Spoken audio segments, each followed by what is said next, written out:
Nomad building walls, I'm building bridges to greatness, demanding excellence, no time for complacence. Act right or act out, the choice is always clear. My presence is my power, my standards draw the line here.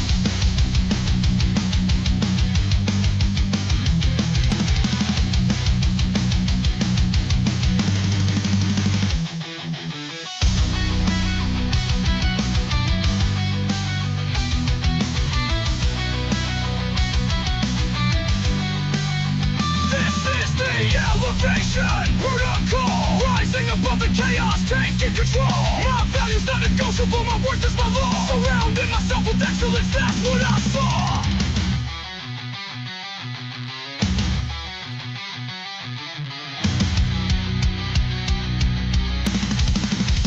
I'm not building walls, I'm building bridges to greatness, demanding excellence, no time for complacence. Act right or act out, the choice is always clear. My presence is my power, my standards draw the line here.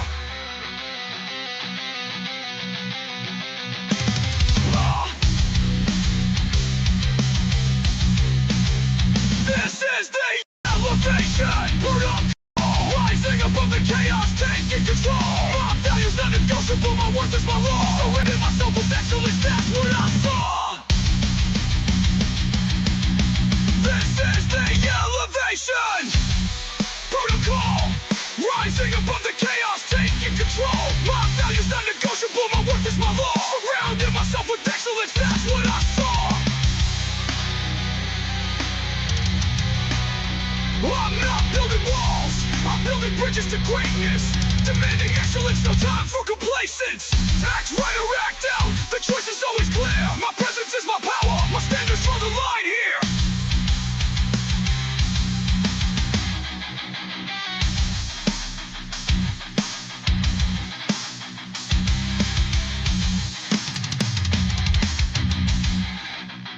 I'm not building walls, I'm building bridges to greatness, demanding excellence. No time for complacence. Act right or act out. The choice is always clear. My presence is my power. My standards draw the line here.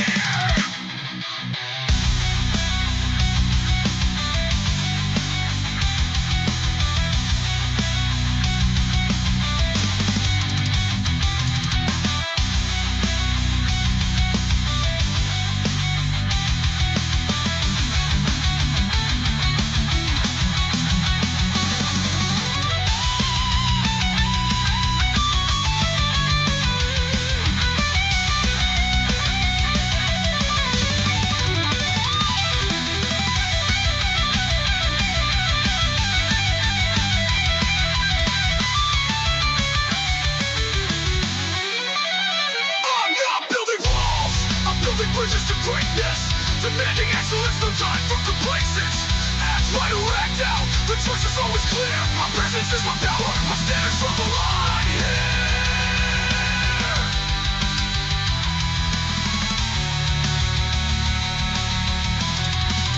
I'm not building walls, I'm building bridges to greatness, demanding excellence, no time for complacence. Act right or act out, the choice is always clear. My presence is my power, my standards draw the line here. I'm not building walls, I'm building bridges to greatness, demanding excellence, no time for complacence. Act right or act out, the choice is always clear. My presence is my power, my standards draw the line here. My standards draw the line here. My standards draw the line here. I'm not building walls.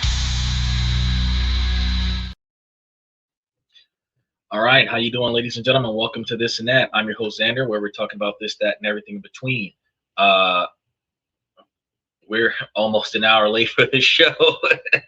We had a couple hiccups this week, so we're trying to work through it to see what's going on and get ourselves in the right spot so that we can make sure that we're streaming the way we want to stream. we are working on some connection issues, and as y'all know, and we're trying to master them.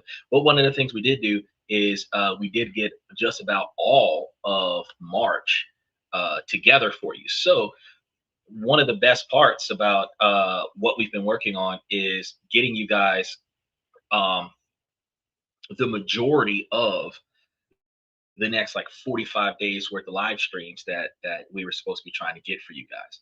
So uh I am later than the sun gun, so I just got started. He said, "It's all good. I slept in and just woke up." So you didn't miss shit. Uh, so here's what happened, Steven, because I was debating on whether or not I was going to talk about it, but I'm like, nah, I'm just going to go ahead and talk about it because I like full disclosure. I don't really give a fuck. I'm not embarrassed about nothing. So here's what happened today. So you know that we've been dealing with some pretty thick topics over the past few days, right?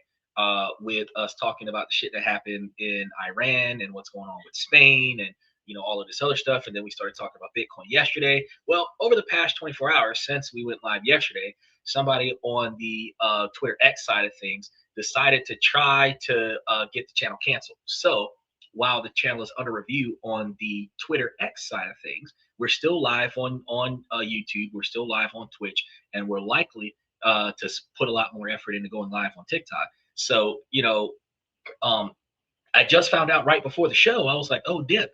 What's this? Because I couldn't log in, and then it logged me in, and then it said, oh well, uh, uh, there's a hold on the account because of authentic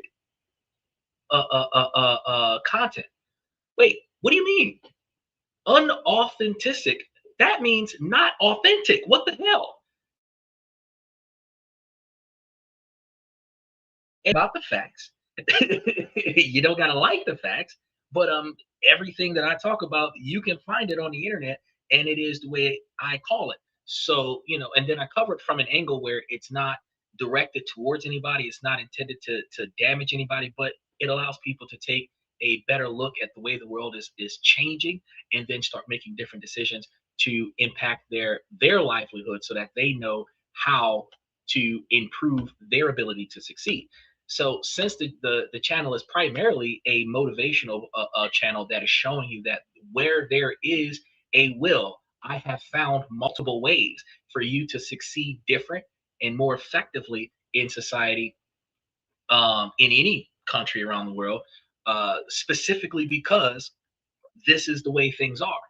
And we can't change the way things are individually, but we can change how those things impact us individually. That the whole dynamic that every vote counts is true. Every vote counts if everybody goes out and votes. And if your vote was against the popular masses, the irony is that if you didn't vote or if you voted against a group, the outcome is still going to be the same. But how do you impact 70% of people voting against you? You have to navigate around the outcome. That's what you have to do. He's a hater gonna hate. I got back from traveling to Harrisburg for a few days and have not tuned in for a few days. Shit, you missed out on so much. We had like a 3 or 4 hour conversation with somebody that was trying to claim that the Donald Trump going after the oil in Iran is socialism. And I'm like, no, that's got nothing to do with socialism. And we weren't even covering it from a political position. We were covering it from the extra resources they're going to be spending to go blow up Iran is going to cost us more money in the United States because we're going to be spending more money on fuel. I covered that topic on Monday about how Spain not allowing the United States to use their airspace or their airfields will cause the United States to spend more money on redirecting the military to another location so that they can still continue their onslaught without utilizing Spain airspace. There's no negative position there. It's just like, bro, if you're gonna send a ship as far out as it can go, and then you're gonna send a ship full of fuel to that ship so that that ship can go even further, that's costing you twice as much resources when you could have docked somewhere that could have refueled your ship. You know what I mean? That's costing you more money. Who pays for that? The government gets its money from the people. So if the government's got to spend more money to redirect its ships, the government is going to take more money from the taxpayer dollars.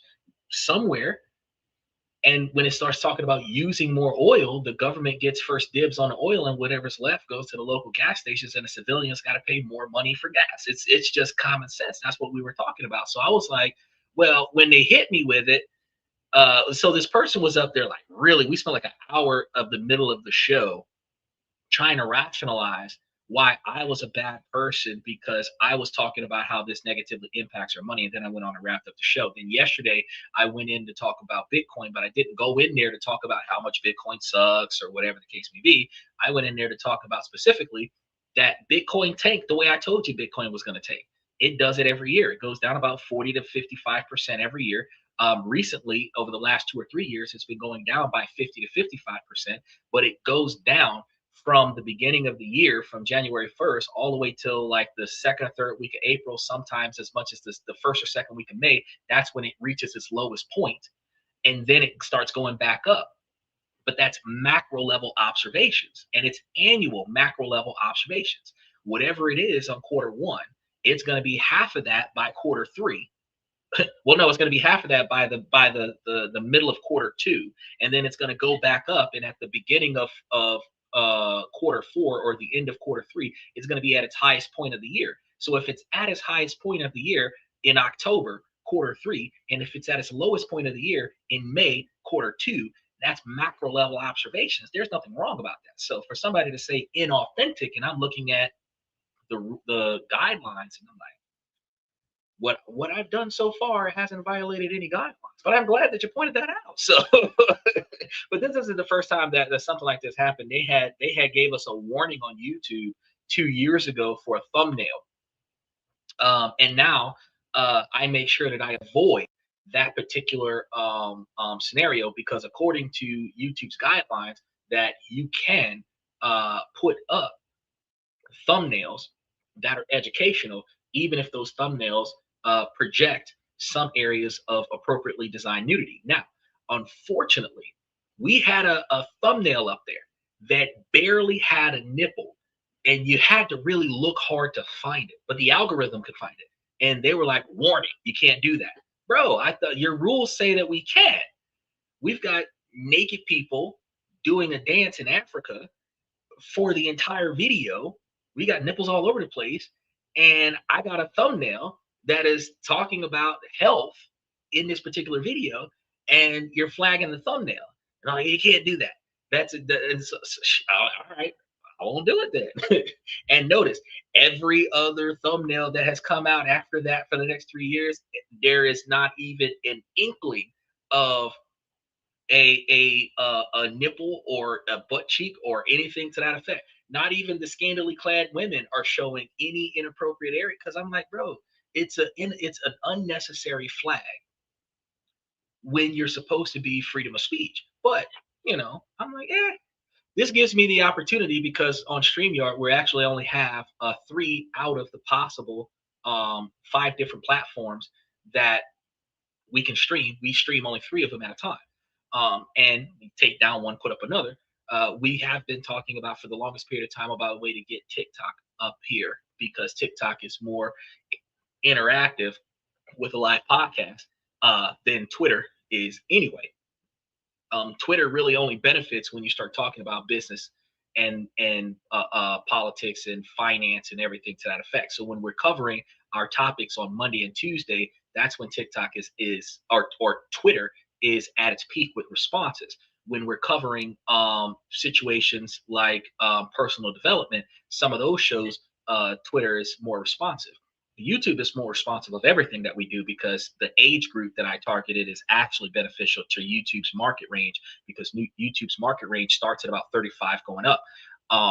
So everything we do hits YouTube, but TikTok is more the market for the individuals under the age of 30, and they're more gamers. They're more like Gen Zs and everything to that effect, the people who have not yet been impacted by society. So I don't really know how well these topics are going to hit on a live broadcast. But when we were going live with Twitter before the internet crashed here, we did have a lot of positive reception. But TikTok was very sensitive before the United States took over anytime I started talking about something political, 2, 3, 4 political words, we got put into a dark room. And TikTok was like, nope. So I was like, all right, well, that's why I leaned more on Twitter. Uh, but Jesse was on Truth Social, and I might have to go look into Truth Social and see what I got to do to get on Truth Social, to start projecting us on Truth Social as well. Because the more diversified we are, the better it is for us, because we're going to be live somewhere. Even if we've got to pirate some shit and put it out there on a dark web, we're going to be live somewhere. He said National Geographic magazine has been doing educational nudity since the 1930s. I know, but it was a thumbnail, so I didn't really care, because I don't pay attention to the thumbnail after the show goes live. I put it up there. I try my best to make sure that the thumbnail reflects what we're going to be talking about, that the title of the show kind of reflects what we're going to be talking about, that the description of the show is going to be reflecting. But also, I recognize, because we do talk about this, that, and everything in between, there is a certain portion of the live podcast where we're not talking about the main topic. That's kind of what happens at some point during the show, but I redirect us back to the main topic. So we do eventually get back onto what we came here for, but it's a live podcast. It's not designed to bait people in for bullshit. This isn't a clickbait podcast. You guys should be able to come here, linger here for a while, learn some shit, grow from what you've learned, start making better decisions, improve your own lives. And then when you move on to do the things that you're going to do somewhere else, you find yourself more satisfactory somewhere else because of what you learned from this podcast. That's not something that you're going to get from any other podcast anywhere else. But I do understand that the more people that pay attention to this podcast, the more backlash I'm going to experience. Because once I start talking about first person accountability, and the person that's watching me thinks to themselves, he's talking about me, they're going to get offended. And then they're going to try to do something to get me canceled. And I understand that. I understand that completely. But as long as I can prove that I didn't deliberately do anything to violate the guidelines, uh, technically you're supposed to allow me to do what I do. So I try to minimize my disgruntled observations of anybody's behavior, so that I'm not projecting any hate speech on the channel. And then I try to minimize anybody else's hate speech on the channel to prevent that from happening. And that allows for everybody else that's here to benefit from it. Now, one of the better parts about the membership is that when I have enough people in the membership, and then the membership is funding the podcast, then I can just simply do members only shows, and that prevents the public from coming in and being disgruntled about what I have to say, because they're not paying to be here, so they don't have to pay attention to the shit that benefits. That's when I start doing shows that are exclusive to the people who pay, and then those people are going to get insider information, where I will do public friendly shows for the rest of the masses, because it doesn't matter, because they're not paying for the membership. That But as we build, you know what I mean, I gotta do what I gotta do. So I thought that was interesting, but then I found out, shoot, I'm off all day tomorrow and I have absolutely nowhere to go. So I thought to myself, shit, tomorrow's the day, tonight. So I've got the next month up there. I've got time to edit all of the videos. I got time to put up the SEOs for all the shows that's already been done, so that the last 40 videos that's come out, because I got 2 videos a day coming out, the last 40 videos that came out, I can edit all of those, get those ready to go, get caught up on that stuff, and then put us in a position where the remaining videos are ready to go. And I have some opportunity, because I'm again off on Saturday, to put up all the stuff I was promising to put up over the last week. I can start putting that stuff up over the next week, so that we have all of the stuff that everybody was looking for in a membership. So I'm just like, it's just one less group of people that gets to benefit from what we got going on. It is what it is. But we're live 7 nights a week, and since we're live 7 nights a week, we do not let the sun rise without going live, but we don't always start on time. So whenever you guys have the opportunity, we ask you guys to like and subscribe, and then take a look at what we've got in the membership, because we typically give you guys information that helps you accomplish all the things that you're looking to accomplish. It's pretty much what we do.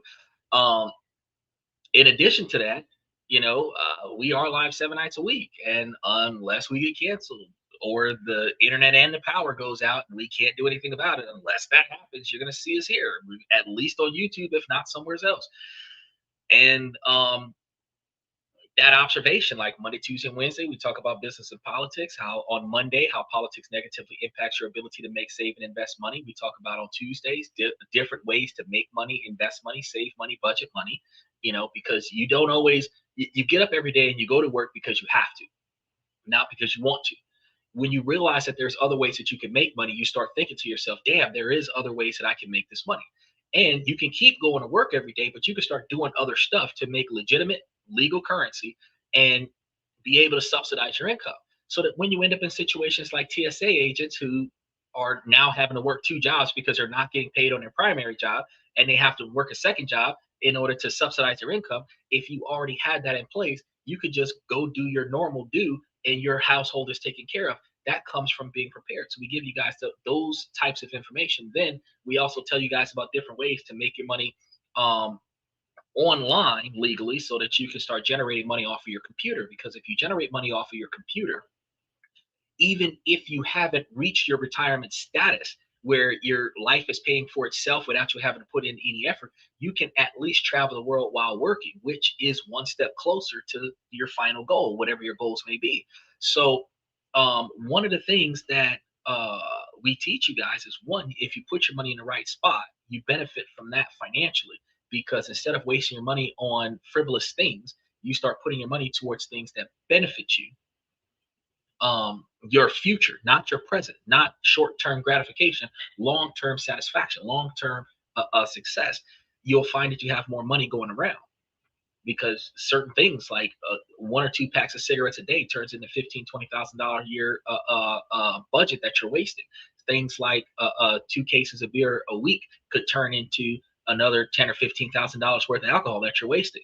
Partying with your friends every weekend could turn into $5,000 or $7,000 worth of gas every year that you're wasting on things that does not benefit your life. Or a lot of times we find ourselves spending money on these things to self-medicate so that we can take our mind off of the frustration that we don't have enough money to go around. So we spend money to make us feel better about the fact that we don't have enough money, which puts us further into a pit of not having enough money, because most of the time we live from paycheck to paycheck. So I tell you guys, hey, you know what? If you start putting your money in different places, guess what happens? You stop not having enough money. You start seeing more money. You start getting more financial security. You start getting more opportunities to invest. You start getting more opportunities to save. You start building a safety net. You start building the capabilities to correct your life in a way where you're now satisfied with yourself. And that's not something that anybody else talks about, because once you stop being pissed off about the way things are going for you, that's when things starts getting better for you and everybody around you, because your frustration about how your life is right now actually gets taken out on the people around you. Because if you're pissed off that you're living from paycheck to paycheck and one of your paychecks is short, now you got to go borrow money. Now you're going to feel some kind of way. You're going to be behaving a certain kind of way around your friends. You're going to be behaving a certain kind of way around your family. You're going to be behaving a certain kind of way around your kids. And, that frustration that damages your relationship. So I'm just like, you know what, let's just change all of that. Then after that, we start talking about on Wednesdays, different countries around the world that you can take that money, because you're a digital nomad. If you follow some of the information I gave you, and you're able to make money on a computer, so you can do this anywhere you have internet. And that gives you the ability to go live in different places. Whether you do it for a short term, 3 to 6 months, or if you do it for a long term, 1 to 5 years, you can go other places and build lives and live places where you're satisfied, which is kind of what we're going to be doing today, is talking about Madrid, because we just finished talking about Spain, and so we're going to talk about Madrid. And then Thursday, Friday, and Saturday, we talk about self-improvement, self-improvement, relationship topics, negotiations, networking, socialization, building your brand. We've just recently talked about discussing raises. We've already covered the topic about promotions. We can cover again about retirement with your employer, but severance packages. And I have not specifically discussed severance and retirement packages, but I think that's a fantastic thing that I should put together for an upcoming show. But these are the things that we talk about to help you guys plan your work life, because on your way in, you can negotiate higher income coming in, and on your way out, you can discuss and negotiate higher um, um, benefits on the way out, because everything you didn't use, PTO time, vacation time, sick days, all of that stuff, you haven't used that stuff. Michael says, put your money first in your pocket before anywhere else. That's right. He said, let's go on a shopping trip. I feel better. That's what some people do. They can't go on broke. And that's exactly how I feel. I can't go nowhere because I ain't got no money. I don't have no money for that, right? I got money, just not for that, right? So you can discuss ways to walk out of a company. You've got certain things like stock options and stuff to that effect, where certain companies give you shares in the company while you work there. But in the contract, they claim that you may lose upon a short-term severance of your employment, that you will lose those stock options. Um, you recognizing that, let's say you got wrote up, let's say they're putting you on academic probation or whatever the case may be, you may have to, recognizing that this might lead to a termination. Let's say that they're doing an investigation on you, and considering your employment during that time frame, that 2 weeks or whatever the case may be, you have a situation where that your boss isn't satisfied with your performance, or that your boss is concerned about your interactions with your colleagues. In those moments, if you got stock options that exist and you haven't been fired yet, you can cash that shit out before they let you go. The only time the boss fires you short notice, and typically they're not legally firing you short notice, they're just sending you home for the day. They haven't actually terminated your employment. You still work for the company. There is a process that they have to go through with notifying billing that you no longer work for them. And during that time frame, you still have the capabilities to pull out all of your assets. Just because your boss tells you to go home today doesn't mean that you're fired today. It just means they're not going to let you come back to work today. But depending on what you did, there's a possibility you could talk to your boss and be allowed to come back, because they're not going to release your money until the next pay period, the next payday. Normally you're let go or fired. So here's the thing: when you're let go or fired verbally by your boss, they usually verbally tell you to stop coming to work. Now, them verbally telling you to stop coming to work does not mean that you no longer work for the company on paper. This is the reason why there is a disconnect between the normal person's observation of they have 24 to 72 hours to give you your last paycheck after official termination, versus the company's practice of forcing you to get your paycheck on the last paid day. Why is this a case? Normally because, and we should probably cover this in detail on the show one day, but they didn't actually take you off the schedule. They didn't actually cut you out of their payroll. They just told you to stop coming in. They just took you off the schedule. That's what they did. They told you were fired so that you wouldn't have a reason to show up, and they took you off the schedule. You still work for the company. You just don't have any more hours. So you're going to get your paycheck on the next payday because you still work for the company till the next payday. You're still in their system as an employee. That's the brutal thing. So when they verbally tell you you're fired, they can have you leave the building so that they don't have to escort you out by police. But the fact is that you still work for the company, because payroll hasn't fired you yet. That's why you're only getting your paycheck on the next payday. That's weird. Nobody really understands that. If you don't get paid for 2 more weeks, but your payroll doesn't end until Friday, today's Wednesday, going on Thursday, you still got 2 more days left on the pay period. You get paid next week for everything you've done up until Friday, but your last paycheck is going to be whatever it was for the time that you worked, because you're still on the books as an employee. You just don't have a schedule anymore. Either way, you're technically fired, but the difference is, though, while you're still on the books, you can still discuss what benefits you have. For example, your boss doesn't want you to work anymore. Hey, look, man, I know that you're heated, I'm heated. Let me use my sick days, my vacation days, my PTO time, and give me X number of days off. During that time period, I can cool off, you can cool off. I can come back. We can discuss whether or not I'm going to come back, blah, blah, blah. And, the boss will be like, oh, yeah, they're probably not going to let you come back. That's cool.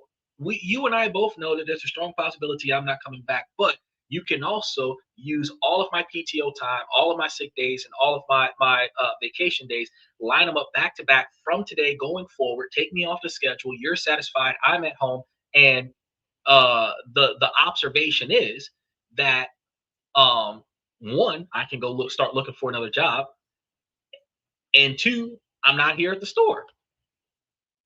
Not a lot of times. There are going to be some situations where they're like, no, we're not negotiating anything, but it depends on what you're getting fired for. Because if you're getting fired for stealing, they're not going to really negotiate you. If you're dealing with, like, you're a hard worker but you're unreliable because you missed too many days from work, they might negotiate that, right? If you're dealing with something like a sexual harassment claim, where they have to send you home until they finish the investigation because somebody on the job was like, oh, he said something to me, or she said something to me, or she did this, or whatever the case may be. It's like, look, bro, while you're doing what you're doing, use all of my services, all of my benefits, so that I keep getting a paycheck while I stay at home while y'all do y'all's investigation. Perfectly fine. They're not going to have a problem with that because your ass ain't coming to work, right? Now, after you've negotiated that, because if they're like, oh yeah, well, it's standard protocol that you don't come in, but nowhere in standard protocol is it that you can't use your vacation days, PTO days, whatever other days that you got available to you to get back on that scenario. You're not coming back. Once somebody makes a claim against you that could jeopardize your employment, you're going to find another job. Now, that's pretty much it. But if you got, let's say, 2 weeks of vacation time that you can use, 5 or 7 days worth of PTO time that you can use, 3 sick days, that's 2.5 weeks. It's like, look, bro, from today, log all of my stuff back to back, set it up, and we'll talk about it later. He said, you can get all your sick days of vacation, but yes, you can. And then during that time frame, how you doing, Red Boy? Special shout out to Danny Steffen. And while you're in that time period, you're still on the clock because you got paid time, which also means that during that time frame, you can pull out all of your stocks. You can sell all your stocks to the company, get your money back. By the time they finish with the investigation, you then gave them a written letter of resignation that is effective whenever your pay time off is up. And that's something that you can actually negotiate that with the boss. It's like, look, hey, you don't want me to work here. I don't have to work here anymore. I can give you a 2-week notice, and you can schedule me from today going forward on all of my paid time off, all of it. Use everything. And I'll give you a written resignation, bring it to you in the morning, that effective such and such day, which is the day after all of my time is calculated and used up, that's my last day at work. And you can do that and pull out all of your stocks before you turn in that resignation letter, and you still get your money. So like I said, there's ways. This is the stuff that we talk about. There's ways for you to pull out of the company. Why give a 2-week notice? I know that you think logically, if I'm not going to work there one way or another, I don't have to work there. But rationally, if you're negotiating a way out, right, where you're going to get the most benefits on your way out, your severance package. Severance package means your fired package, right? If you're agreeing to leave the company voluntarily, your written resignation, which, think about what happened with between January and March of 2025, when Donald Trump was firing a lot of the federal agents. During that timeline, Donald Trump gave a large majority of individuals the opportunity to resign, forced retirement, where they would get a better severance package that would pay for their standard of living through September of the year. So if you agreed to get fired in February, you got paid to stay home until September. If you cooperate with your employer to leave, you are more likely to get more benefits on the way out.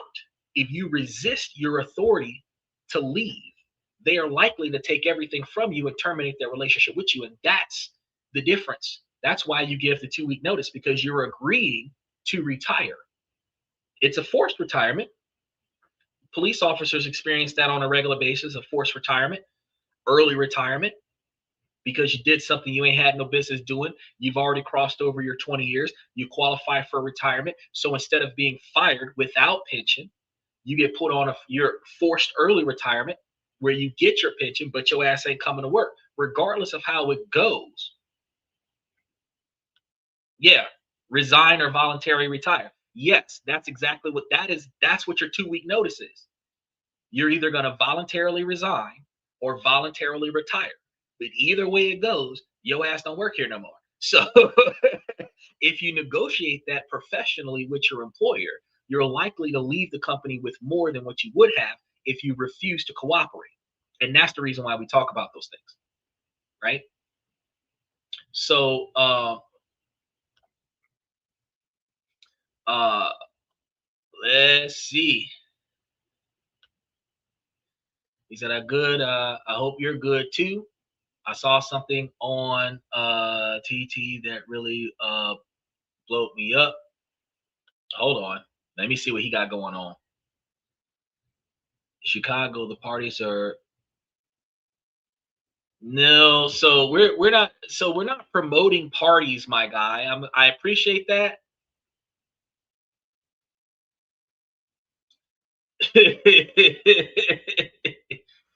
uh we're not promoting parties, guys. So um he said commercial pilot 65 years old, you are retired. Damn right. Blow up on what? So there's apparently some guys putting up, they're finding different ways to heckle the show. Some guy put up a comment about somebody being charged, some guys being charged $100 or whatever for some kind of party or whatever, and ultimately it's uh inappropriate. So I'm not going to entertain it.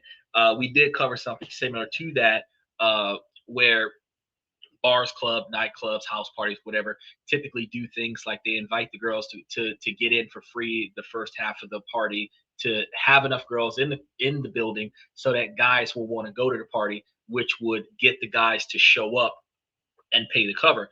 A lot of times nightclubs have like $20 cover for the guys, women get in free, but it's basically $10 a head because the guys are paying twice as much to cover the cost of the women. Um, because if the women don't pay to get in, the women will be in. And then if you think about how the women might drink free, but the guys are paying 10, 15, $20 a drink, you know.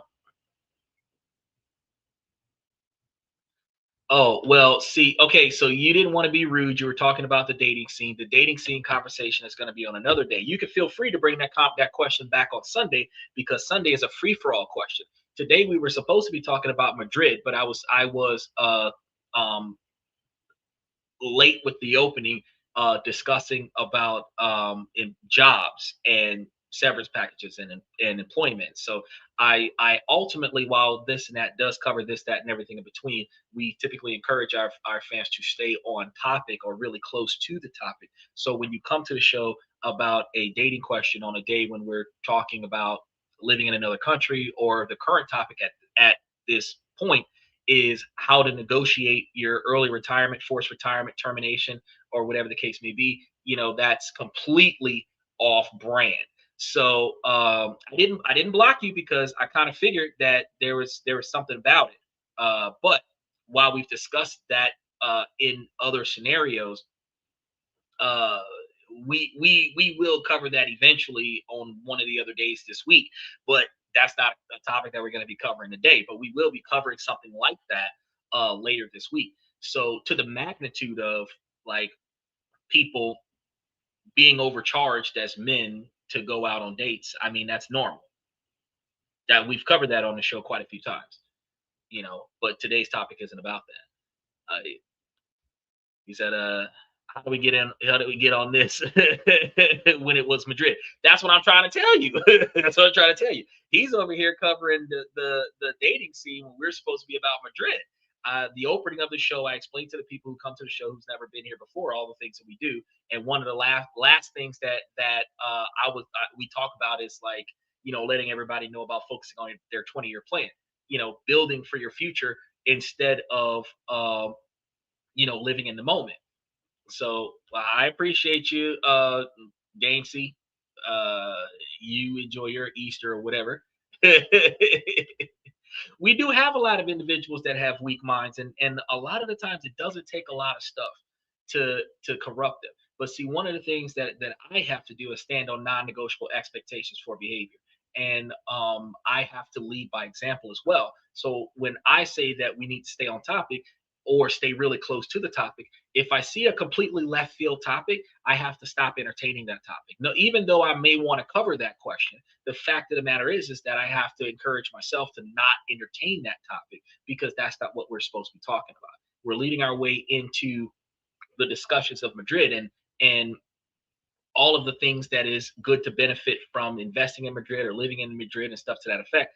And any comments and topics that is going to be on the show that I should pay attention to should be about the primary topic, or at least the topic that we're talking about. So if we're talking about working and somebody talks about clubbing, that's not the topic at hand, which is a straw man topic to the primary topic, and it is not the primary topic in those scenarios. I'm not I'm not paying attention to that. Okay, nobody's gonna come diving into my channel and take me completely off script. I'll take myself off script.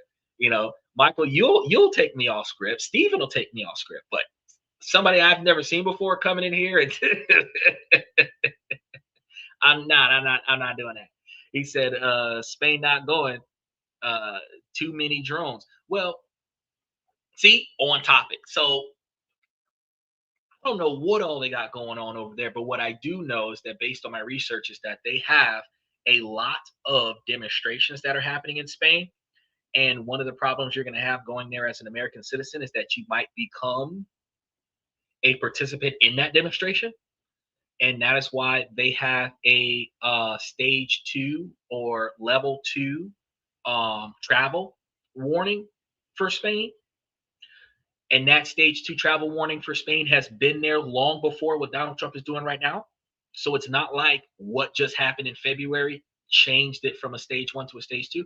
They were already at a level 2. And when you start deciding to travel certain places, I should probably do a whole show that tells people about that. When you start traveling to certain places, you need to look at the travel warnings. Why is it not a good idea to travel to certain countries? When we covered Haiti, Haiti was a level 4, which is one of the highest levels that you can get. And there's a lot of stuff going on over there. That's why you shouldn't go over there. Not because it's not not because it is a bad place in and of itself, but because so many bad things can happen to you while you're there that you probably shouldn't risk your safety and go there. So, when you think about, drones aren't the problem. The explosions that happen are the problems. Spray painting your car, stealing your stuff, getting jumped by a bunch of people who don't like who you are just because of your passport. That's the kind of stuff you experience in America if you weren't born here. You got to be careful where you go, right?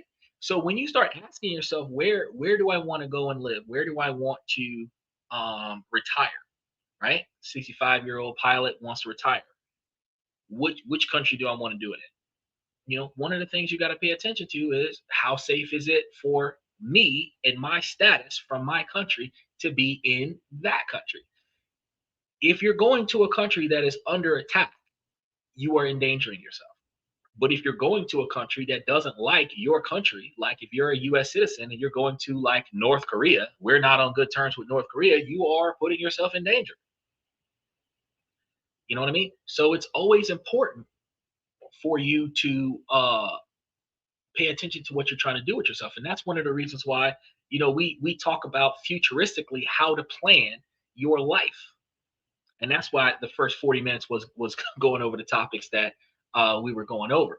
Now, a question: is it feasible to relocate to major European capitals on a budget of about $3,000 a month and not just survive, but live well? With a modest remote income, moving to Madrid is a viable option. It is possible to find a life rich in culture, exponential food, or exceptional food, large quantities of food, and memorable adventures. Now, this guide will put you back where I'm not going to lie. I'm going to have to pull back yet another curtain to break down the realistic budgets and the key choices that makes this lifestyle possible. And it also helps you understand the difference between reasonable good living and overly luxurious good living is what we have to pay attention to.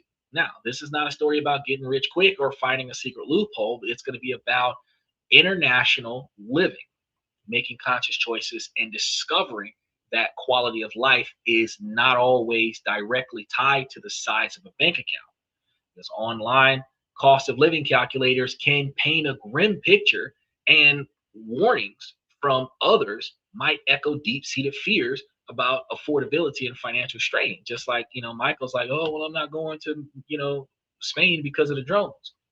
You might go to Spain and not have no problems as it relates to the drone, but you also might go to Spain and have a shit ton of problem because of protesters, which ain't got shit to do with the drone. Not one drone may fly overhead, but 8 people might make you regret your hotel choice. It's just, you know what I mean?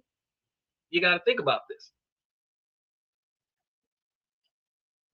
The prevailing narrative about major European cities is one of exuberant costs, meaning that it costs a lot of money.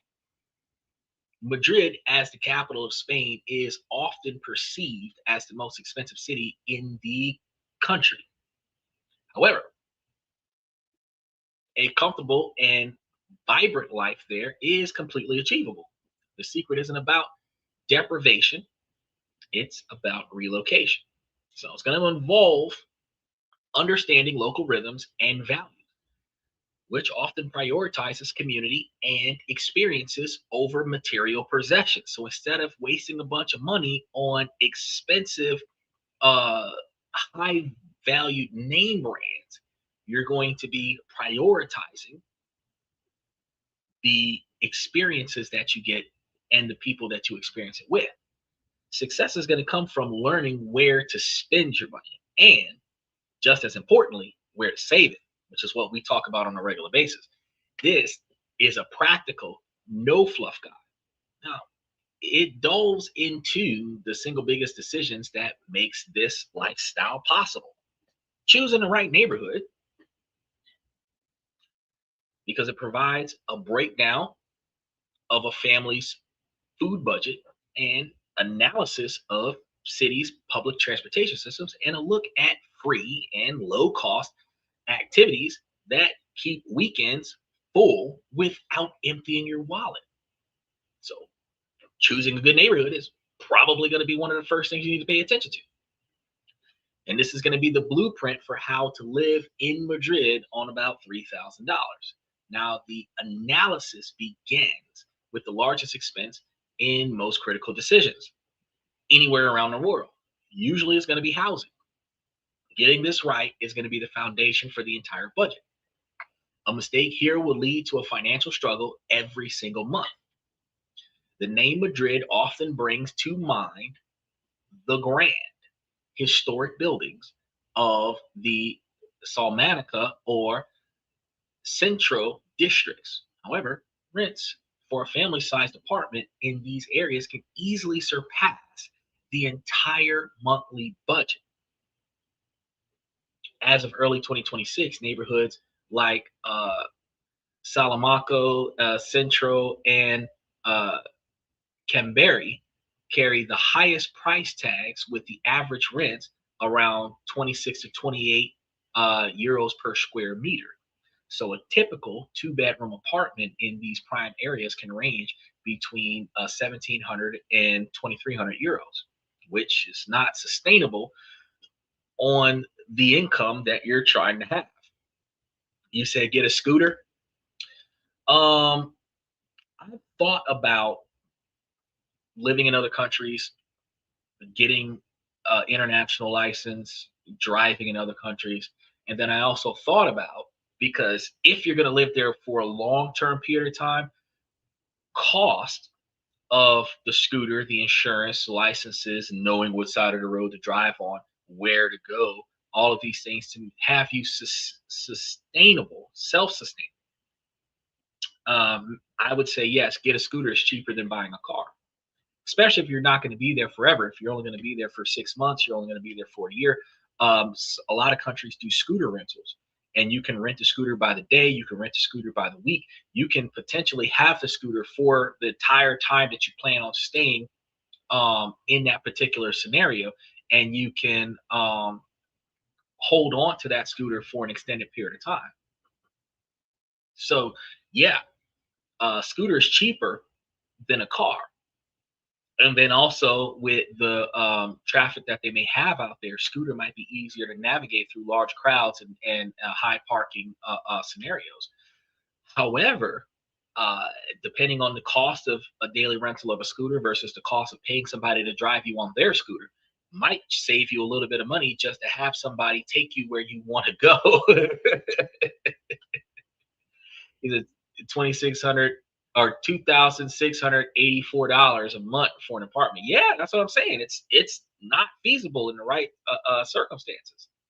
So if you live in a place near where you work, having a car you rarely use would be a good option, or no car at all, or rent a car when needed. So what happens is, which is why Michael's talking about getting a scooter, is because inner cities are usually more expensive than the rural areas, the out of city areas, like the countryside is what we would call it here in America.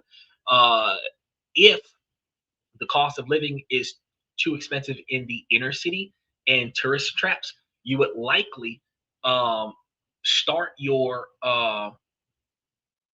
living out of the common area, which means now you have to commute. So you're not likely to have a vehicle. Well, you're not likely to have public transportation get you to the inner city where the grocery stores and everything else is. So even if you work from your computer where you don't have to really go very far for work, you will still have to leave the house eventually to go get food. And if you don't have a wash system at your house, washer and dryers or whatever, because you got to understand, America might have washers and dryers in your house, but other countries might have a laundromat down the street. You might have to wash the stuff in the backyard and do it in a small kiddie pool or some stuff like that. Like, you don't know every incremental detail about how things are going over there. You might need a car for some shit, or a scooter or something like that. So when you think about the cost of renting a car when needed, you think about the cost of a cab, how often you're going to use that.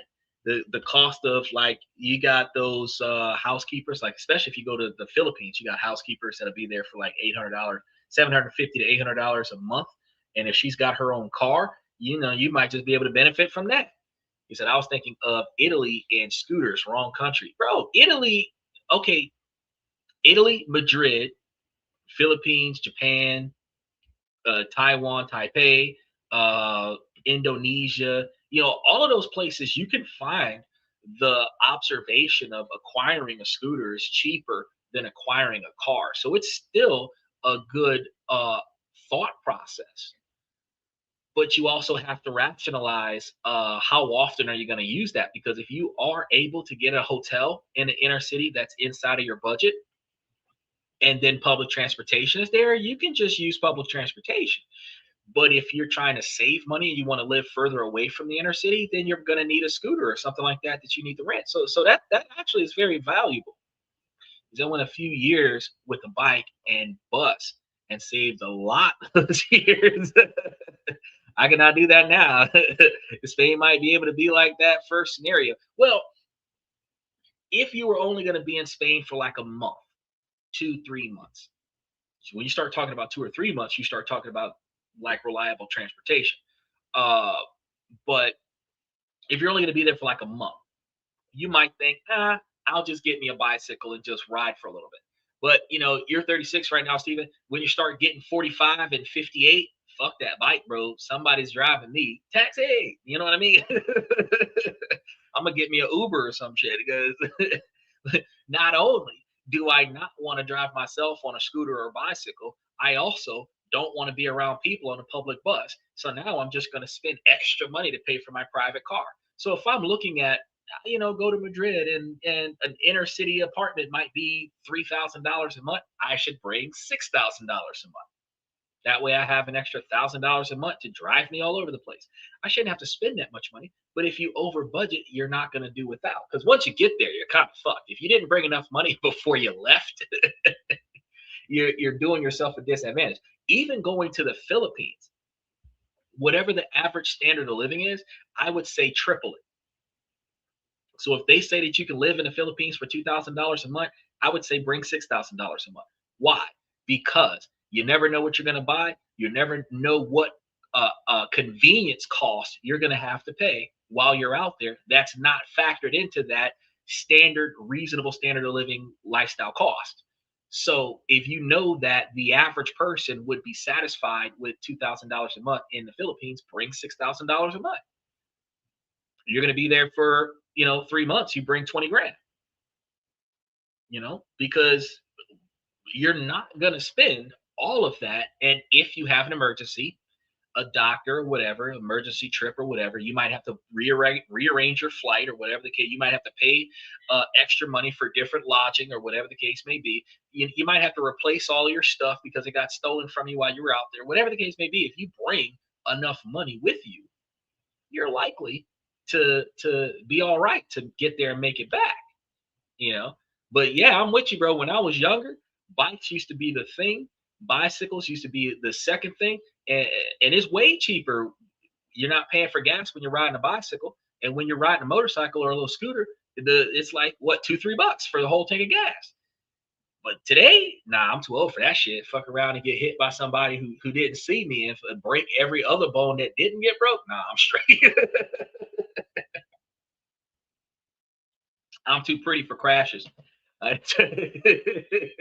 I've been in so many car crashes. Insurance companies are like, nope, nope, we ain't giving him shit. Oh yeah, we'll insure his car. We'll cover him for property damage, but medical, nah, fuck that. So the desire to live in the heart of the action is going to be understandable for a lot of individuals. However, financial success and overall happiness can be found just beyond the central core. So there is no need to move to a distant suburb an hour away just to be able to receive good quality of life at an affordable price. Madrid's strength is going to lie in its network of well connected, vibrant, and highly livable boroughs, each with its own character and critically, a more accessible price point. So the search should focus on mid tier and residential neighborhoods that offer a fantastic quality of life. You kind of got to know why you're going out there. It's going to look for places that have excellent transportation and a more authentic local feel. Specifically, areas like I'm going to try this, Arganzuela. I don't think I said that right. Then there's Tetuin and Carabanchel. I don't think I said that one right either.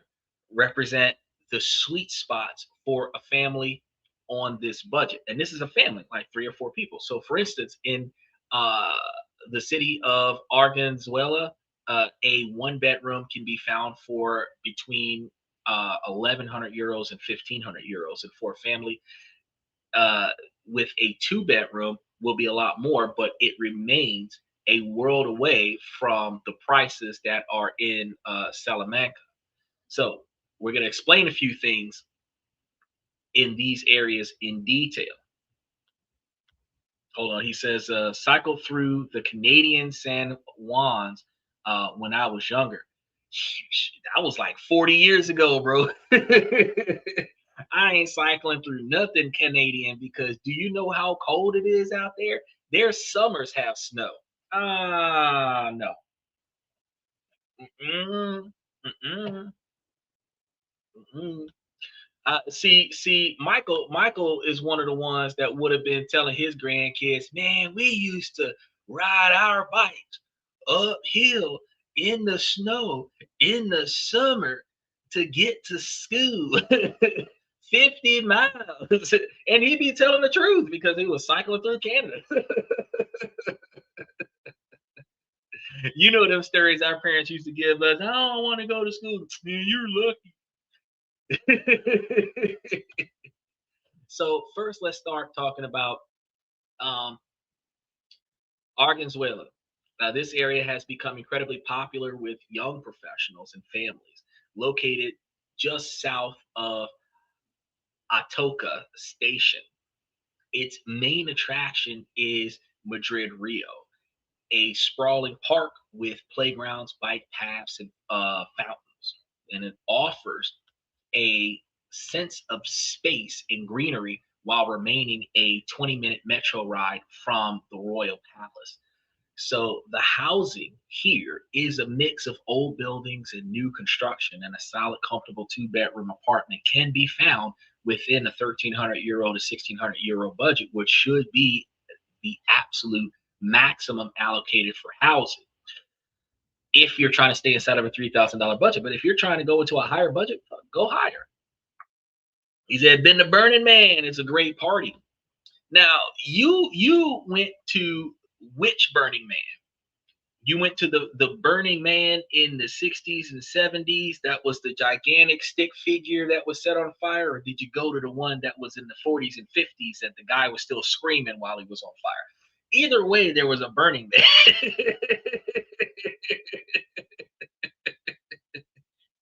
Look, I know my American history.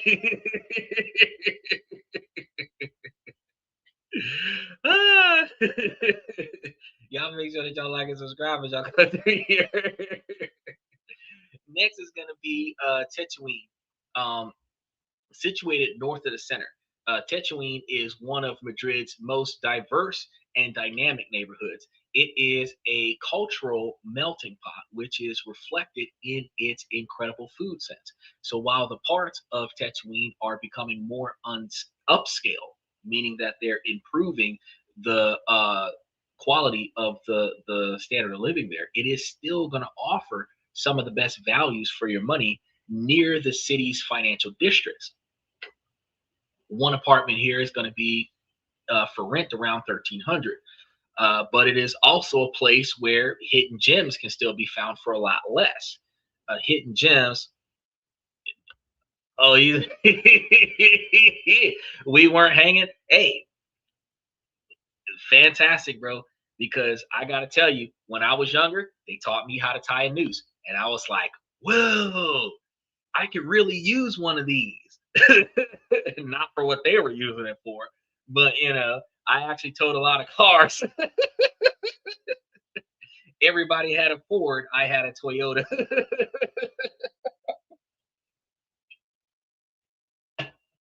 What they were towing and what I was towing was two different things, but my car got the job done.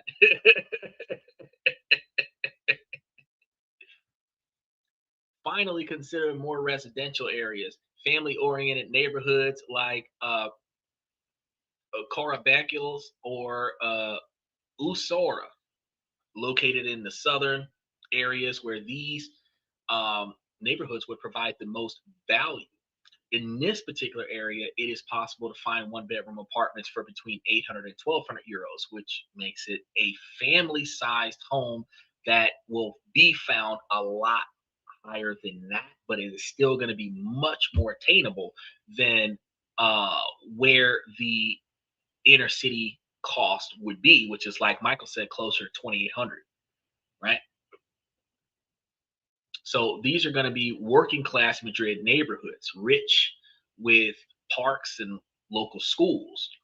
So that if you wanted to start up a family, or if you wanted to go there and find somebody and build a family, this would be a good place to go. They make lack trendy brunch spots on every corner, but they offer fantastic local markets and a genuine sense of what it's like to live like a what they call that, madrileño. So unlike other places like Japan or Vietnam where they have a lot of street vendors, you're not going to see like a trendy dress brunch place, like just a walk up and, oh, I'm going to eat here. But you'll find a lot of different places, because so you got certain countries, certain cultures where they still cook at home more than they go out to eat. So thanks to the metro, the city center is still only 25 to 30 minutes away from these areas. The rental process can be a bit of a challenge, just like it was in Japan, where like Japan, they be charging you all kind of upfront cost to live there as a convenience courtesy, but the market is going to be competitive.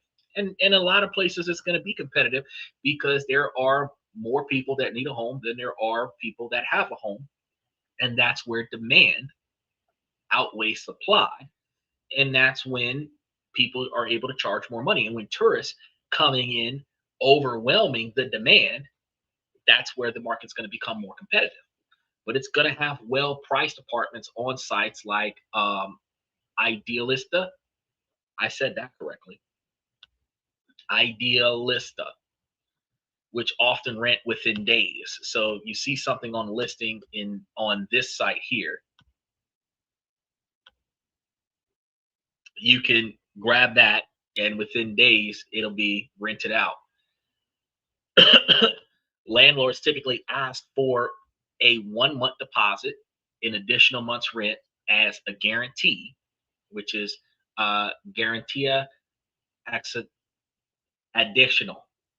That's how they pronounce that, garantia additional.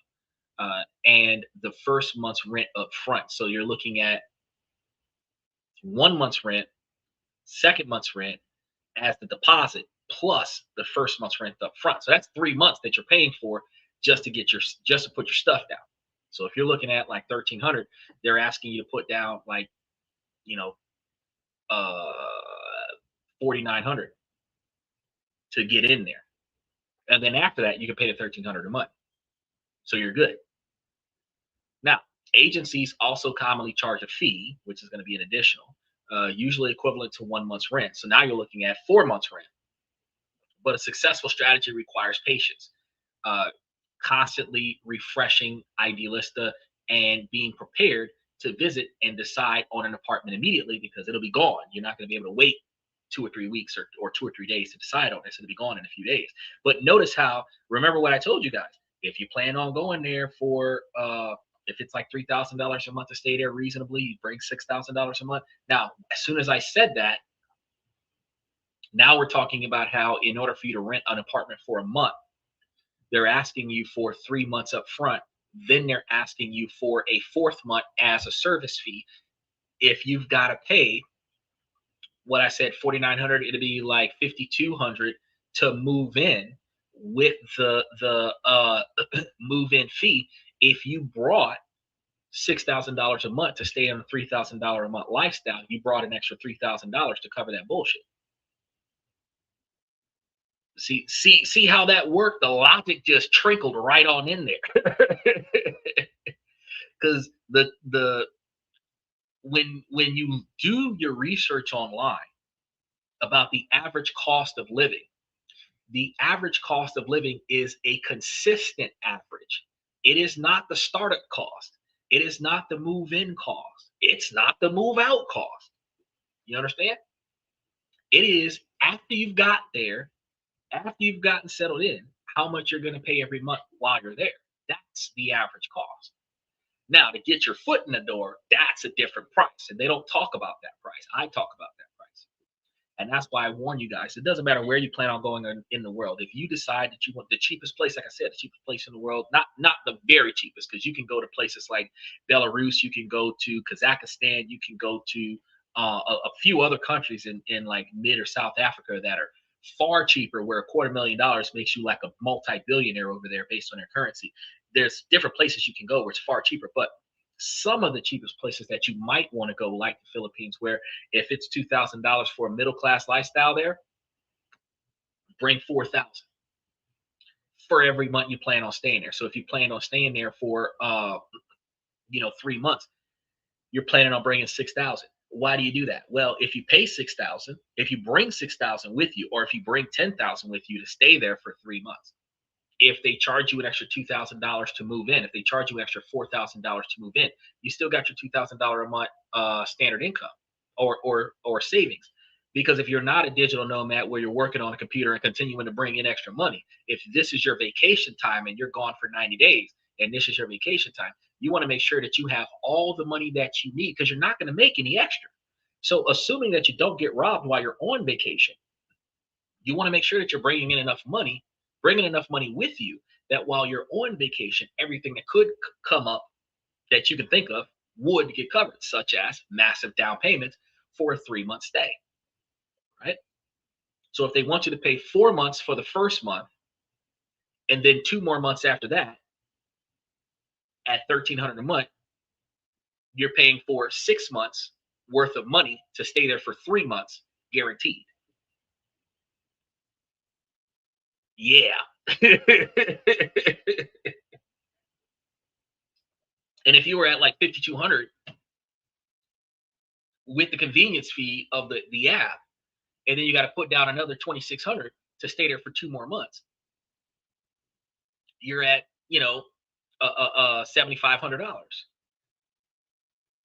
Again, if you were bringing 6,000 a month for 3 months, that's $12,000, and you just took almost $6,000 out of that just to cover your stay, which leaves you with another $6,000 to cover everything else for the next 3 months, which divides it at $3,000 a month of spending money. See how that works?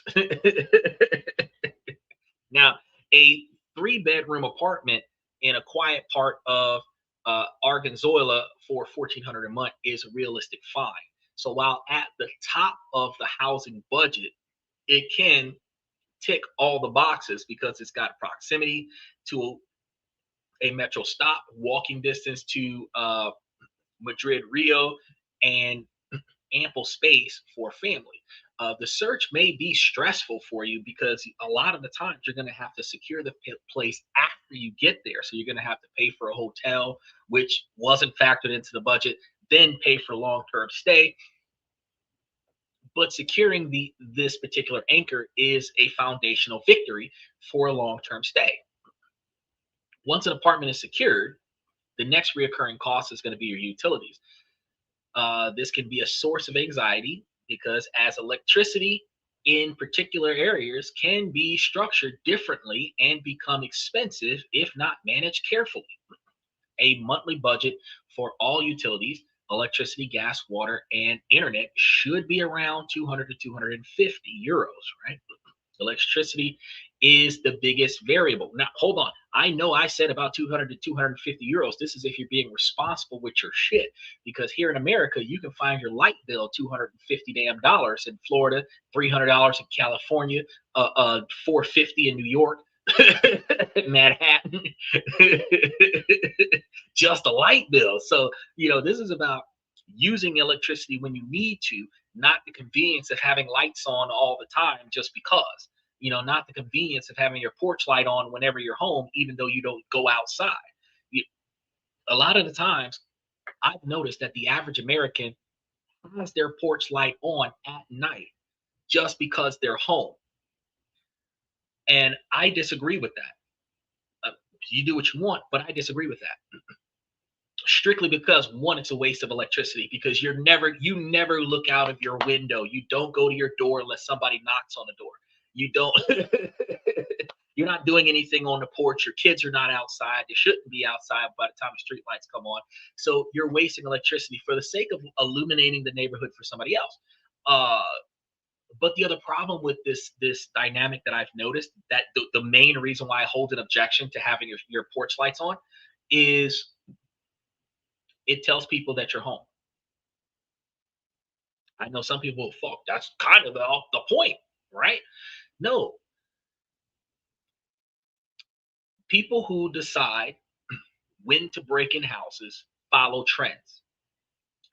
If every house has a street light on, the houses that don't have street lights on don't have people there. They will break into those houses. I would break the trend. I would likely have a street light on when I'm not home because it is normal behavior for people to have street lights on or their porch light on when they are home. I would have one of those remote devices that allows me to activate my porch light when I'm not home, or have it on a time scenario where it kicks on after sunset when I'm not home, to give the illusion that somebody is home, because it is common practice for people to have their porch lights on when they are home. People don't have their porch lights on until they get home. So until somebody comes home, there's no lights on in the facility. That's one of the reasons why you notice that apartment complexes in abandoned units will have the lights on all night. even though nobody lives there, because it lets other people believe that somebody is in fact in that unit, which prevents somebody from breaking in and camping out in that unit. So if you're in the house, you should probably have all your porch lights off until somebody knocks on your door. Then you cut on the lights to see who the fuck it is, right? That's my observation of it. But again, $250 for all of your utilities if you're doing it wisely. Electricity is going to be the biggest variable because Spanish bills are known for their complexity, featuring different tariff periods. Uh, Punta meaning peak, Llano meaning flat, and Valle meaning off peak. Peak hours, typically the weekday mornings and evenings, are the most expensive. So why the fuck are you using electricity when you don't need it during the sunny time of the day? Not a good idea. Adopting new habits such as running the dishwasher and washing machines overnight or on the weekends can make a significant difference in your electric bill. If everybody else is doing stuff during the day, if you do it at night, you're going to save a lot of money on your bills. Now, the largest electricity consumers are going to be heating in the winter and air conditioning in the summer. Madrid experiences both cold winters and intensely hot summers, so you're not going to be able to avoid it all the time. But most of the apartments have either natural gas heating, which is generally more affordable, or electric heating. Air conditioning is a different matter. Running it constantly can cause bills to skyrocket. A summer bill can be $50 to $70 higher than in the spring or the fall. Strategic use, cooling the room before bed rather than leaving it on all day, using fans instead of the AC, and keeping what they call persianas, which is blinds, down during the hottest hours is a classic Spanish trick to manage costs, which I mean, that's what a lot of the low income families do anyway, is that we close the blinds, open the windows, and let the breeze come in. Box fans in the window to blow the cold air in or blow the hot air out. Uh, we have other ways like only using the lights when you need them. If you have light emitting from other appliances like TVs and other such, turn the main lights off, because the lights, no matter how energy efficient the lights are, the lights emit heat, which makes the room hotter. And if the room is hotter, then you have to turn on your AC. And if you have to turn on your AC, you're going to be burning electricity to cool the room down, because the electricity from the lights is causing the room to get hot, which is a waste of money. You could just turn the lights off and turn on a ceiling fan, turn the lights off, turn on a box fan, and potentially not have to turn on the AC. That kind of, some people are going to say duh, common sense, but a lot of people are listening to this like, shit, I'm going to try that with my current here in the States, because it is what it is. Now, water is going to be a much smaller expense, usually around $20 to $30 every 2 months. Madrid's tap water is famously high quality, eliminating the need to buy bottled water. We will never experience that in the United States. If you go tap water to the face, I understand that a lot of us came from a generation where we was drinking tap water out the water hose in the yard because we wasn't allowed to come inside until sunset. But normally, some areas that are now enforcing reclaimed water, you are more likely to drink nasty water from the faucet before you drink bottled water that at least doesn't taste bad. Because I'm not saying bottled water is much healthier than the faucet water, but at least the faucet water tasting bitter is not going to be the same as the bottled water tasting crisp. So I'm just like, I'll freeze some damn bottled water and pay extra money for bottled water and be like, fuck that. I'm just trying to tell you. Now, the internet market is going to be very competitive too. So a package with high-speed fiber internet and 2 mobile phone lines with ample data can be found for about $30 a month, a significant savings compared to US prices. So in total, an average electricity bill of $100 to $150 depending on the season, and a gas bill around $40 to $60 in the winter. with water about $15 a month, internet about $30 a month. That's where you're looking at that $200 to $250 range. It's going to be part of the budget that is predictable as long as electricity use is going to be monitored, not overused. So for the topic of food, you have living on a budget in Madrid, which doesn't mean uh, constant pasta. You're not trying to just live a whole life on pasta. One of the greatest pleasures of living in Madrid is the quality and affordability of fresh food. So a family weekly grocery bill can be around 100 to $125. So that's going to be totaling around $450 a month, which is almost what we spend in America. We spend between $450 and $600 a month on food while eating incredibly well on this particular budget. So this is going to cover all meals at home and the snacks, Kool-Aid and everything. You know what I mean? It says, all the things old school parents demanded. Why is my house light up with a Christmas tree? Turn those lights off. Why do you have all these fans on? This ain't the Bel Air. Close the damn window with the AC. No, what mom used to say? Don't you be leaving my door open. We not trying to cool off the whole neighborhood. Got my AC running. What they used to say when the storm was coming? Y'all shut up. Y'all making all that noise gonna make my light bill go sky high. You already know. You already know. The being fiscally responsible is like, when we were kids, we were just like, oh, they bitching, they bitching. No, but truth is, like, if you don't need it, bro, turn it off. You ain't in that room, turn that light off. You ain't in there, you know. You be walking through the house in the dark. Back when we was kids, we had a candle. Nowadays, you got your cell phone with TikTok on it. Walking through the house scrolling. When you can't see something, you just shine your screen and then keep walking. Oh, snap. Now, that was funny, Steve.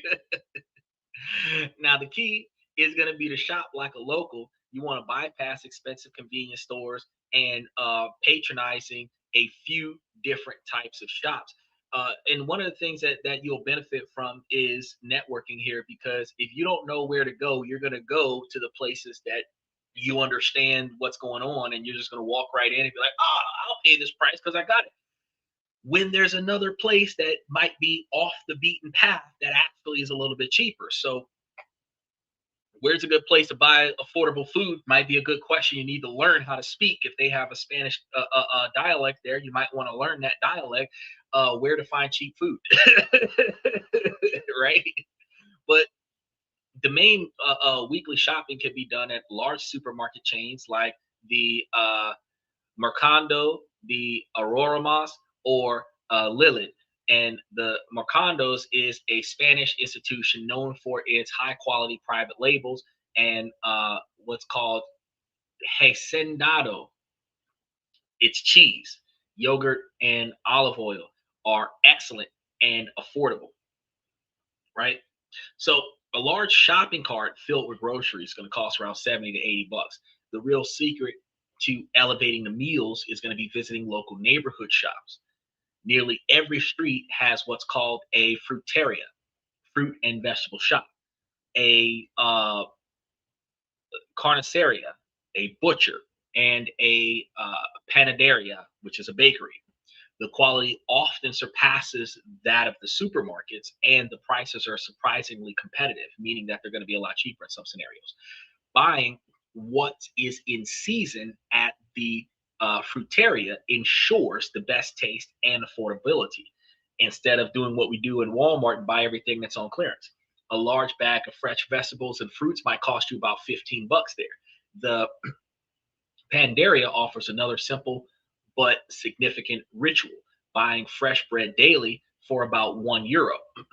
Then, which means that you're paying like €7 a week for fresh bread. Then there's the mercandados, which is the municipal market found in every neighborhood. This is the place for the best fish, excellent cuts of meat, and an incredible variety of olives and cheese. Shopping here is the most rewarding way to get incredible quality for your money. What about dining out? $3,000 a month budget does not mean being chained to the stove. So I know we've got those modern everyday women that don't want to dance on the modern traditions, where I've never understood that, because modern men in 2026 know how to cook reasonably. All of the best restaurants in the world are full of men cooks, not because of any type of gender bias, but because men are not attractive and women make money as servers. So women are in the front of the house and men are in the back of the house. So all of the best restaurants that have all of the most attractive servers have all of the best cooks, and all of the best cooks are men, and all of the best people who follow instructions are the female servers who don't listen to their husbands. And I just wonder, why is it like that? Then I think, why not we practice cooking together or taking turns cooking? Yeah, I still believe the modern expectation that women should be able to choose to get out there and cook a brother something to eat. But I also know that the average man is going to voluntarily cook for his woman because he cares about her. So if it's going to be mutual, ladies, why are you not willing to do it? If you got Monday, Tuesday, and Wednesday, and I got Thursday, Friday, and Saturday, and we eat out on Sunday, I mean, let's just think about, wait, if you did it on Monday with leftovers on Tuesday and Wednesday, and I did it on Thursday with leftovers on Friday and Saturday, and we ate out on Sunday, I mean, you only cooking once a week. What is the problem? Chime in and let me know. I'm just trying to figure it out. Right now, eating out in Madrid appropriately at restaurants with food on the table, not the other meaning of that. So that wasn't a double entendre. The menu de la dia is an essential part of life. On weekdays, most restaurants offer a three-course lunch. Sweet. Including a drink and desserts for a fixed price, usually between $12 and $16. You cannot get that price at Olive Garden. Olive Garden, you might do 2 for $25 for the plate of food plus the drinks. Chili's, you might do 2 for $20 for the plate of food plus the drinks plus the entrees. Yeah, I've been out there. Applebee's might have a 2 for $25 with the appetizer, but it doesn't include the drinks. And none of those restaurants include the desserts. Yeah, I've been out there, y'all. I know what I'm talking about. So for an evening and a weekend in Madrid, tapas are the way to go. A progressive dinner can be had by hopping from one bar to another. This is actually a good practice to do here in America in some situation. We used to call it in our family the treasure hunt for dinner. And what it is that you will go to some of your favorite places and get one thing that you want from each place. Bring it home, put it together, and that's dinner.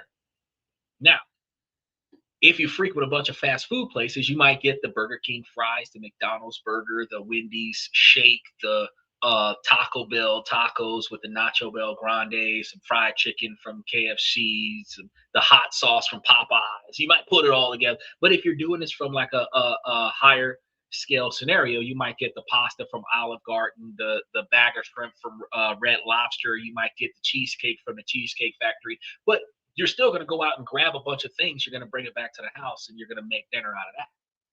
That's what this progressive dinner hopping can do. So in many places, a small free tapa is still served with a drink. For $10 to $15 per person, it's possible to have a fun, social, and satisfying evening just hanging out, wandering around, eating good stuff. A leisure budget, which includes all of these occasional meals, can be around $300 to $500 a month. We are not spending that kind of money in America. We're talking about $300 a week. And that's if we're taking care of ourselves, right? By cooking most meals with fresh local ingredients and embracing the Spanish way of dining out, the food budget becomes both a source of savings and immense enjoyment because you actually get out and you like live. He said a four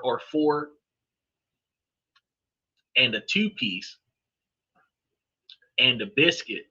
Yo, you mean like a number 4? Oh man, you ain't not about to hit me with no 4 and a 2-piece. If you talk, I done walked into a damn KFC talking about something. I want a 16 piece. That I want the 16 piece, and because KFC has the Pizza Hut in there, I also want a thin crust pizza with the works on it. I want a 16 piece of chicken only, and a 16-inch thin crust pizza. Cause that I like the legs, bro. Oh, the Wendy's 4 for 4. Okay, so if you go to the Wendy's 4 for 4, and then go to the Checkers 2 for 4, and then go to the McDonald's and get the nuggets, and then go to the Burger King and get the double cheeseburger. I mean, you still spent $20, but you got like 12 things, 12 or 14 things. So, but Wendy's probably got a better selection of 4 for 4 items than McDonald's has. But Checkers got some stuff over there, bro. I still miss the chili cheese dog. And while we're talking about it, we might as well just go over there by Sonic because they got their foot long coney, the onion rings.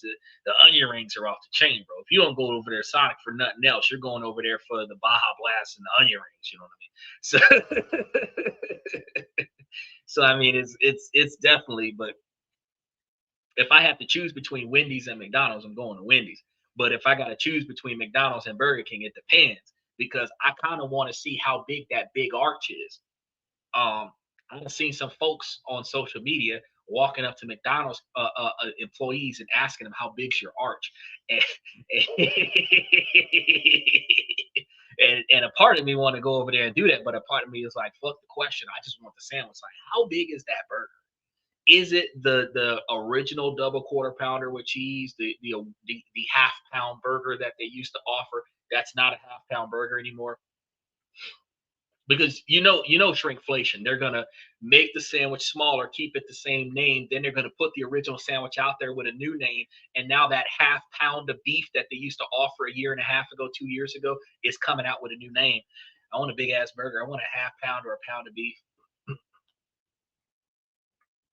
He said, I thought Taco Bell had the Baja Blast exclusively. When did Sonic get it? Sonic did get it, but if we go into Wendy's for the 4 for 4, and then we go on to Sonic and we're going to get the onion rings with the dipping sauce, and we're going to go to Taco Bell and get the Baja Blast. Because I'm also thinking about how Taco Bell is usually right down the street from a Wendy's. Wherever you see a Taco Bell, you usually see a Wendy's and an Arby's nearby.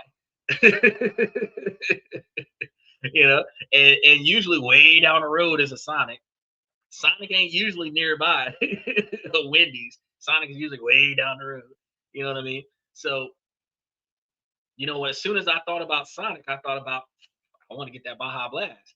If I'm going on a scavenger hunt, you know what I mean? I'm going to get it. If all I do is go through this drive-through for the drink, I'm going everywhere. You know what I mean? Yeah, you're gonna spend a little bit of money on gas, but if you riding around getting something to eat with your homies, or if you riding around getting something to eat with your family, and everybody's getting exactly what they wanted, y'all can have a good night out and save money on touring the city and getting good food than y'all would like a 5-star restaurant kind of situation. Either them golden arches are between each one of the. Well, yeah, true. But see, they got the new burger out there, the Big Arch. And I don't know how big that sandwich is, but I strongly believe that the Big Arch is the half pound burger that they used to sell, that they stopped selling.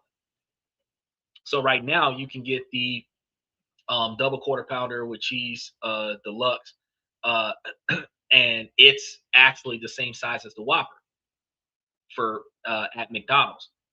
So, or the Whopper at Burger King, it's the same as the double quarter pounder with cheese, same size burger. So if you get the Big Arch, and the Big Arch turns out to be that half pound of like big big ass burger. And it's like, that'll be worth it. But that big ass burger probably going to be like $5 for just a sandwich, $8 for just a sandwich, plus fries and a drink. You're spending $10 for $10 or $12 for the sandwich with the drink. Not eating all of that in one sitting. I don't mind. I ain't gonna be hungry. Now, getting around Madrid is exceptionally easy. The city boasts one of the world's best public transportation systems, which is a game changer for anyone on a budget. There's no need for a car unless you don't like socializing. The core of the system is the metro, a fast, clean, and efficient subway network, complemented by city buses, which are EMTs, and commuter trains, which are cercanías. All are integrated into a single payment system, the Tarjeta Transporte Público, TTP. So for adults aged 26 to 64, which is everybody watching the podcast right now except Michael, the 30-day pass or Ambano is the most economical choice. Zone A covers the entire city proper, where 99% of the time is going to be where you're going to typically spend your money there. As of early 2026, thanks to ongoing government subsidies, the price for a Zone A Ambano is just around $32.70 a month in euros. So this is an astonishingly low price for unlimited rides on Metro, City Bus, and light rail, because all of it is from the same transportation system. So you get a pass. You don't just get a bus pass. You get the bus, metro, train pass. You can't lose that for $33. Shoo, I'm on that. Now, for two adults, the total monthly transport cost is usually under $70. I don't know if they got a discount for the people that are older, but for the rest of us that are between 26 and 64, we got that 30-day pass that we're going to pay for. Now, the benefits are going to be even greater for families because traveling is free for children under the age of 7, and this has been extended to the children up to the age of 14. Here's the part for Michael. Seniors over 65 also travel for free. What? Go ahead, Michael. Joe Obama on that train, bro. I'm gonna have to start bringing my pops out there. Come on, pops. Come on. Get your walker and get up there. Show them you're disabled. This is going to be a massive advantage now, especially for anybody who's trying to retire. Removing any cost barriers to exploring the city. Now, remember when we were talking about doing a tour around the city and going to eat in different places? If you traveling for free because you're over the age of 65, do you care about the cost? You ain't paying. You only paying it. So you can eat one thing at 5 restaurants and get full and spend your whole afternoon traveling the city, enjoying yourself. Because you're only paying for the cost of the restaurant that you're going to. Massive advantage. The Albano Jovian for people ages 15 to 25 is also heavily discounted at just about $10 a person per month for all the zones. This affordability transforms how one experiences the city. There is no need to calculate whether a trip is worth the cost. You just go. Exploring a new park, because this is monthly passes. You're going to either stay at home and pay the cost just to leave the house once, or you're going to pay the cost to leave the house every day. Just leave the fucking house every day. Exploring a new park on the other side of town is as simple as hopping on a metro. The city opens up in ways that is impossible when reliant on a specific car.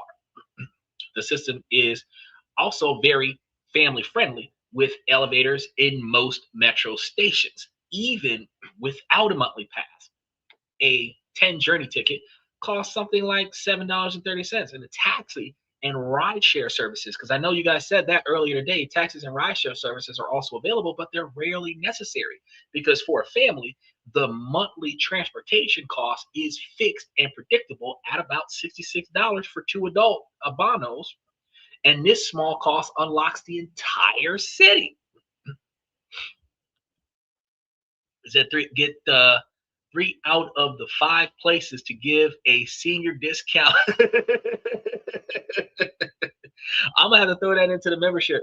3 out of 5 places to give a senior discount. Because I just found out. So down the street from where I'm at right now, I realized because we I take my pops to some of the restaurants like once a week. We go somewhere and grab us a bite to eat, right? And we was trying to go swing by the McDonald's because it was near where we were going. McDonald's charged us extra money for a cup of water. I'm sitting over here like, he a vet and he a senior citizen. Y'all don't give discounts for old folks. So we went to the Burger King. Burger King took like, I don't know, out of the $25 we spent, they gave back like $6. They took a whole percentage off. I was like, sheesh, it's way cheaper for the exact same shit. One large burger, one small burger, 2 large fries, 1 drink, nuggets for the dog, cup of water. That's what's asked for in both places. McDonald's charged like $25. Burger King charged like $17. Well, we're going to Burger King. All because of the discount. So yeah, I should do that. I should look for 3 out of the 5 places to give a senior discount. But right now we're looking at if they're riding for free on the transit. Old people can go everywhere in Madrid. Now, healthcare is going to be a major consideration when moving to new countries. When you start talking about going to another country for more than 2 weeks, you should always consider the international health insurance, even if it's not required. When you plan on staying in another country for an extended stay, a month, 2 months, 6 months, you definitely want to have the international health insurance, specifically because if you have regular checkups, most of your regular checkups you want to get done before you leave. But if you have any health concerns or if you have any regular checkups that you have to have while you're gone, you want to get that done while you're gone so that you're not missing out on any of your medical appointments. You're not missing out on any of your medication. If your medication is not required to be refilled before you get back, you want to make sure that you meet the required appointments to get your refill when you get back. So you got to plan your trips around medication distribution and general maintenance of your health. He said, I cook to save more money.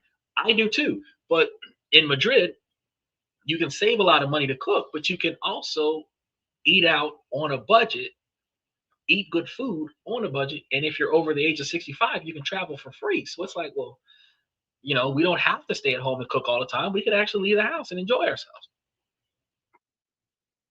Spain has an excellent system that is both high quality and accessible with 2 parallel systems. The public, it's called Sistema Nacional de Salud, SNS, and they also have private care. To obtain a long-term residence visa, such as the non-lucrative visa, comprehensive private health insurance with no co-payments or deductibles is a mandatory requirement. This is a 100% insurance pays it and you pay a monthly premium scenario. I'm going to speculate that this type of observation is going to be required for the understanding that if in the event that you need medical treatment, your medical treatment should not be compromised by your inability to pay for the copay or your inability to pay for the deductibles. I would recommend, even if this wasn't mandatory, that this is how your health insurance is set up. Whatever kind of coverage you get, you want to get the kind of coverage that has no copay and no deductibles. Because if you're paying every month, you should be able to go to the doctor all the fucking time. When Hillary Clinton was running for president against Barack Obama, and I was there, bro, because I was like free healthcare. And the reason why I was voting for that free healthcare is because if whatever I got going on for health insurance, I would be able to go to the doctor regularly. I would go to the doctor regularly. Chiropractors, physical therapists, all kinds of shit. I'd be there all the time. Because I mean, if it's covered, I'll wait. I'll schedule the appointments on my day off and just sit at the doctor until shit rocks. You know what I mean? Spain requires this to ensure new residents will not be a burden on the public system where they have to depend on subsidies. You're going to pay for this out of your own pocket. So for the first year, a visa compliant private plan must be purchased from a provider like uh, Sanitas, Adelas, or ACA, which is almost spelled like Asia. For a healthy family, the cost is surprisingly affordable. A policy that meets all visa requirements for a small family can be found for about $200 to $300 a month, which we're probably, a lot of people are paying that in America for themselves. Now, while a significantly expensive price for the family, it is a fraction of what a comparable plan would cost us. And the coverage is going to be fantastic. This private insurance provides speed and convenience, often with same day specialist appointments and many English speaking doctors, which makes it easier for you to understand what's wrong with you because Lord knows you don't want them to tell you that you just developed cancer and you don't even understand the words that are coming out of their mouth.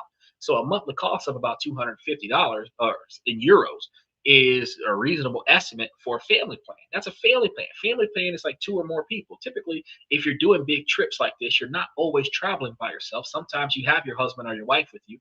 You might be a parent with a kid. You might be a husband or wife and at least one kid. And if everybody's covered under the same price, that's what you're looking for. Once you become a legal resident and you register in social security systems, for example, by later switching to a work visa, you and your family gain access to the public healthcare system where the public healthcare system can hold you down. But the quality of care is excellent and it's going to be free at the point of use. So the main drawback can be the wait times for non-urgent procedures, which is why many Spaniards who can afford it also maintain private policies because a free policy is good, but the private policy expedites your stay, expedites your treatment. So for a $3,000 budget, the cost of private health insurance must be factored in as it is a mandatory entry requirement. The security of knowing that a health insurance will not lead to financial ruin is priceless. And this is going to be where the budget translates into a fulfilling life. The fear of having no funds left for enjoyment is a common one, but Madrid is incredibly family friendly, and much of what makes it wonderful is either free or very, very cheap. So a leisure and entertainment budget for roughly $300 to $500 a month can stretch incredibly far. Starting with parks, Madrid's parks are the city's collective backyard. They are magnificent and free. Weekends can be built around them. El Retiro Park is the most famous with its boating lake and free puppet shows. An entire day can be spent there with a picnic without spending a euro. There's Madrid's Rio and local favorite with 17 different playgrounds and splash pads that are a lifesaver in the summer. And beyond the big names, every neighborhood has its own parks and plazas. In the evening, these plazas fill with families. Parents can sit at cafe terraces enjoying a drink while their children play. It's a beautiful communal way of life that costs very little. The city also offers a wealth of free culture. Madrid's world-class museums like the Prado and the Reina Sofia have free entry hours in the evenings. Smaller museums are often always free. Cultural centers like the Matadero and Conde de Que host free art exhibitions and events year round. So even a simple walk is an adventure. Strolling through the historic streets of La Lantia during the El Rostro flea market, people watching the Plaza Mayor, or viewing the sunset from the Templo de Dabul are all iconic Madrid experiences that cost nothing that nobody would have ever thought about had I not been talking about it today. Of course, the budget can include some paid activities like a trip to the cinema or the zoo. But because the foundation of leisure time is built on these abundant free activities, these feel like special treats rather than a necessary expense to starve off boredom. The city itself is a playground. Entertainment is deeply integrated with daily life and richness that can't be priced. So, with all of this going on, what does this all look like when you put it on paper? Here's a snapshot of the average monthly spending for a small family living in Madrid on about 2,800 euros or roughly 3,000 American dollars. The breakdown in euros: note the rent, 1,400 euros for a 2 to 3 bedroom apartment in a good mid-tier neighborhood like Arganzuela. This is the highest recommended. Cheaper options exist, but this is the highest ones recommended. Utilities about 225, including electricity, gas, water, and internet mobile phone bundles, averaging seasonal highs and lows. Groceries about $450, which covers all home cooked meals.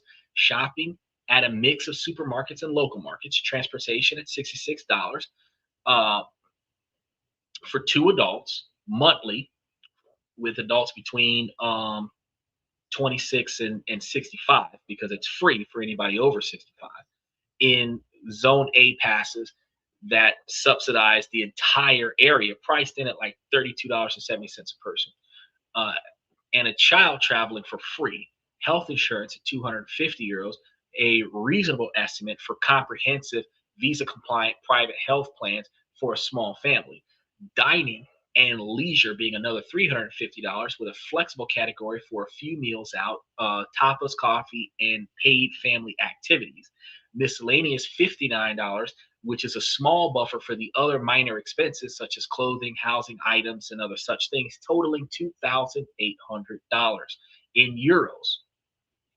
So, as the breakdown shows, the total will come to very close to the $3,000 target. The most important takeaway is that housing constitutes 50% of the budget. In America, it's about 60 to 69% of the budget. And this is why neighborhood choices is paramount. Attempting to rent a similar apartment in Salamanca would consume nearly the entire income. If you go to inner city areas, high tourist traps, high valued places, luxury locations, you might spend the whole $3,000 a month on just the apartment. Find you some good places to bunker down that is satisfactory to you, and you don't have to spend as much money. This is a budget for living well day to day, not for rapid wealth accumulation. However, it covers a comfortable family home in a great neighborhood with all utilities, healthy food, citywide transportation, excellent health care, and a vibrant cultural life. Now, this budget allows for thriving, not just surviving. These numbers can be overwhelming. So, we typically cover a lot of this information when people start asking questions about it. We cover a lot of this information in the membership, and we typically try to give you guys a lot more information that categorizes a lot of this stuff, that helps you guys visualize certain expenses and stuff that affects. So if you're one of the individuals that's in the membership, you may see a lot of these spreadsheets going into the membership over the next couple of weeks. A brief but critical note on paperwork, though. Moving to Spain requires a visa. Not a lot of countries require that. So for those earning remote incomes from outside of Spain, the appropriate route is often the non-lucrative visa, or NLV. The core principle of this visa is that it allows an individual to live in Spain but not to work for a Spanish company. So you must provide proof that you can support yourself with passive income or savings. The main hurdle is demonstrating sufficient financial means. The requirement is linked to a Spanish indicator called IPREM.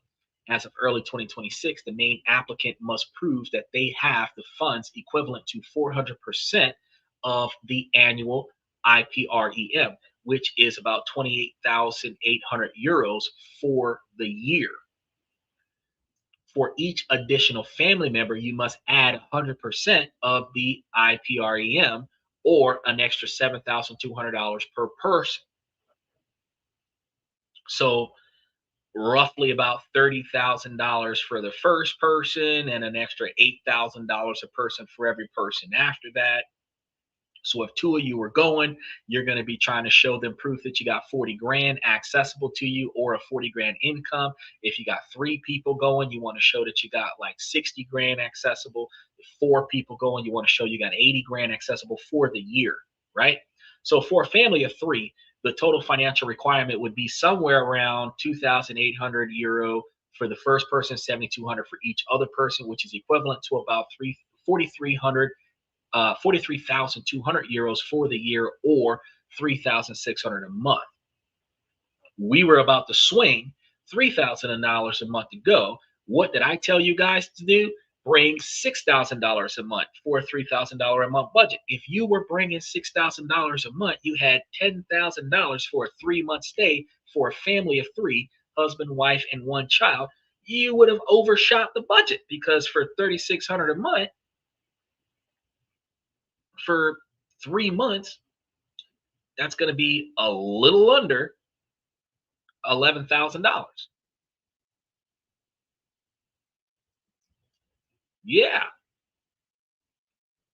Now, this is going to be a critical point, because the income that you must show to get that visa can be higher than what you actually need to live there. Many consultants require this amount as savings in a bank account, or as consistent monthly income. So if you had $8,000 or $9,000 in the bank, and you were showing $2,000 or $3,000 a month of income in addition to the money you have saved in the bank, however you work it out, you show them that you got more than enough money to sustain the quantity of time you plan on being there. Now, this is going to be the most challenging part, because an income of $3,000 a month, which is around $3,600 a year, would meet the requirements for a couple, but $3,600 falls short for a family with a child. So a strategic approach is going to be necessary, such as ensuring extra savings that are already in a bank account for several months before applying. Meaning that if you're planning on going there for 90 days and you're trying to get a visa, you want to show that you've been sitting on 40 grand for a couple months. Other key requirements include securing comprehensive private health insurance, which you're going to have to do before you fly out there, obtaining a criminal background check, which you probably want to do the background check before you do anything else, because if anybody over the age of 18 has ever experienced some bullshit in their adult life, whether you did it or not, if you don't get a federal level background check on yourself to find out what police have said about you, you cannot say that you will be welcome in every country around the world. If you have ever experienced handcuffs, if you have ever experienced a mugshot, if you have ever got bailed out of jail for any reason, whether you did it or not, certain things might be on the books different than what you talked about with the officer during the scenario. So the first thing you should probably do before you start talking about traveling the world is get you a detailed background check to see what the fuck have you been accused of in your adult life. If you get one of those, I think it's like a stage 3 federal level background check kind of scenarios, where you can go to certain places and just pay for one, just for the sake of paying for one. And I mean, it's worth it to pay for it, but depending on where you go, it could cost you some money. But the fact is that before you start international traveling, you want to know what the hell people said about you. What's in the reports? So you get and really what it's going to show every time you've been arrested and what the fuck you were arrested for, so that you can determine if what you were arrested for negatively impacts your ability to travel. Certain things, misdemeanor and felony wise, that may have happened 5 or 10 years ago may not interfere with your ability to relocate. But certain things that would have happened within the last 3 to 5 years might compromise your ability to travel. So before you pack your bags and get ready to go, because you figure, well, water under the bridge, I'm no longer on probation, whatever happened is done and over with, I done did my debt to society here in America, that does not mean that they will accept you over there for a visa. Now, it doesn't stop you from going there on a vacation. They may not stop you from showing up for a couple of weeks and getting the fuck out. But long-term stay, you need to know that you can go. So first thing you want to do is that background check. Then you want to stack your cash. And if you haven't gotten arrested since the background check, that background check should be good for 6 months to a year. So within 6 months of you trying to go, you want to make sure that you do that background check and make sure that you're good.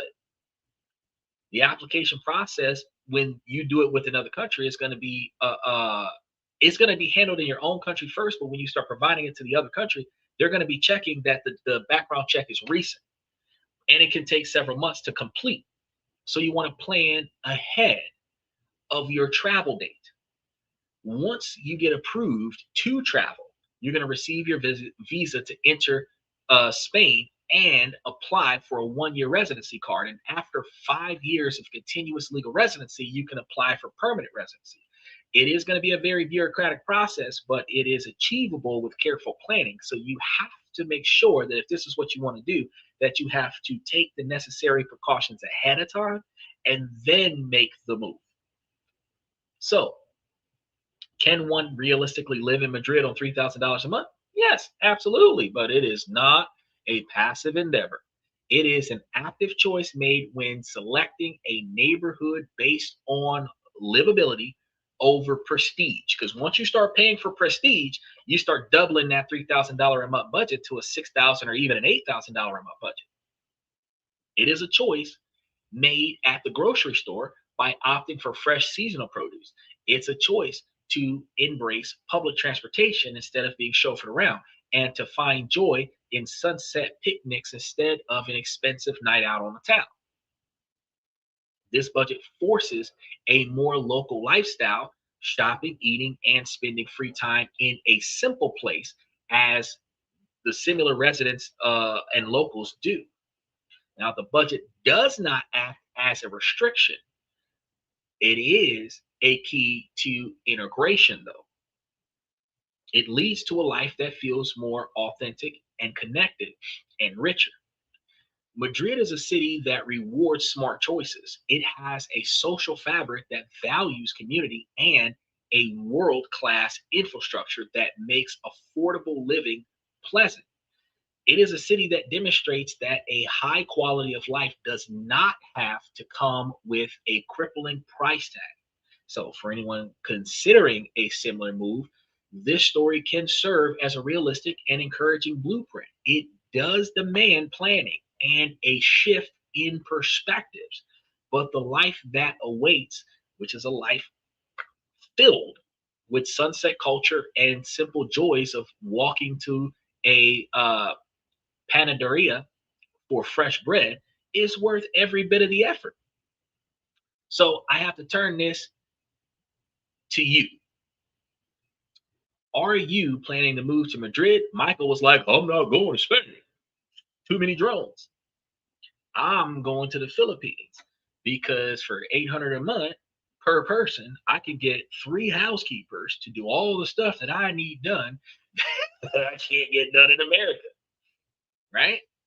For the same price as an American relationship. But here's a good question. Do you have your own budget tips for living in Spain or any other country that you would prefer to go to? Make sure that you share your thoughts. If you got some questions, ask them.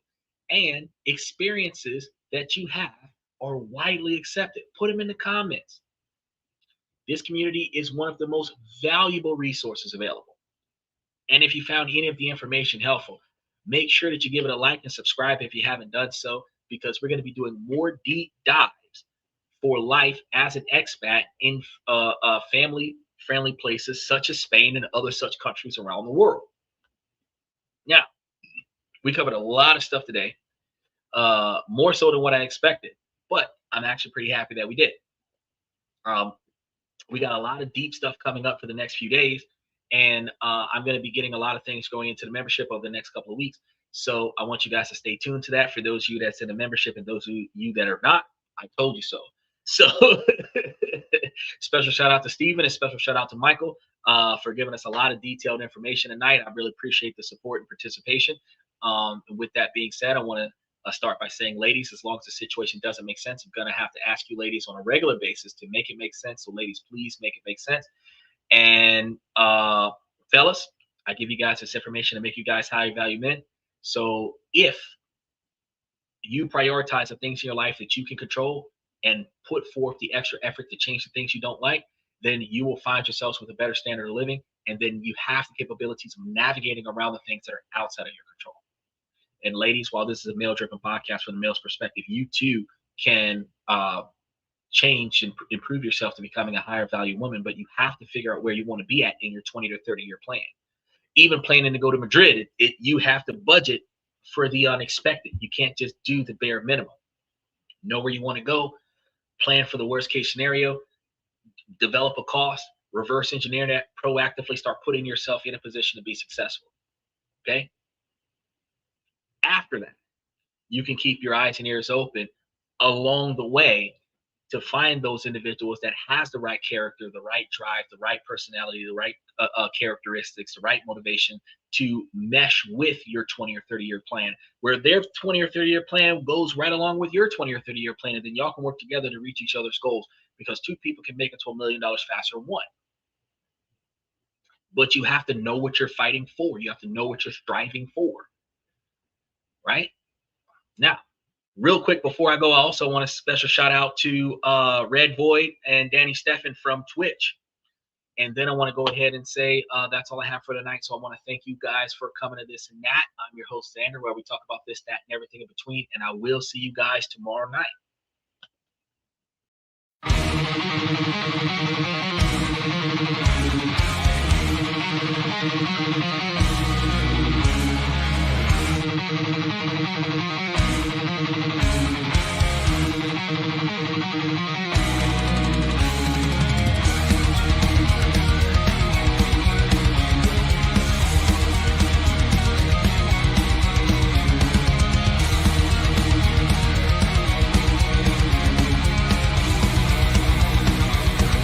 Higher ground!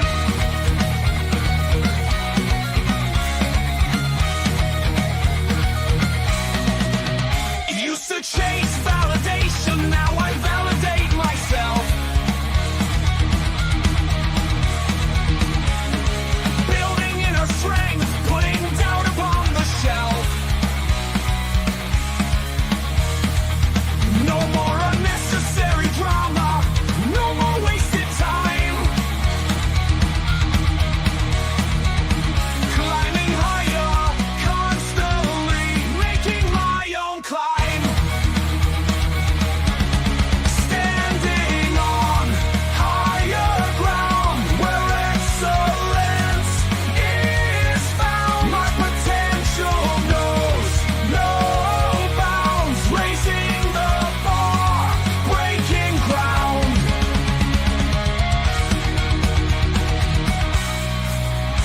My network is my net worth. Choose your company wise. Surround yourself with eagles, not with sheep in disguise. Every interaction is a reflection of my brand. Quality over quantity, that's my personal command. I'm not mounted on higher ground, where excellence is found. My potential knows no bounds, raising the bar, breaking ground.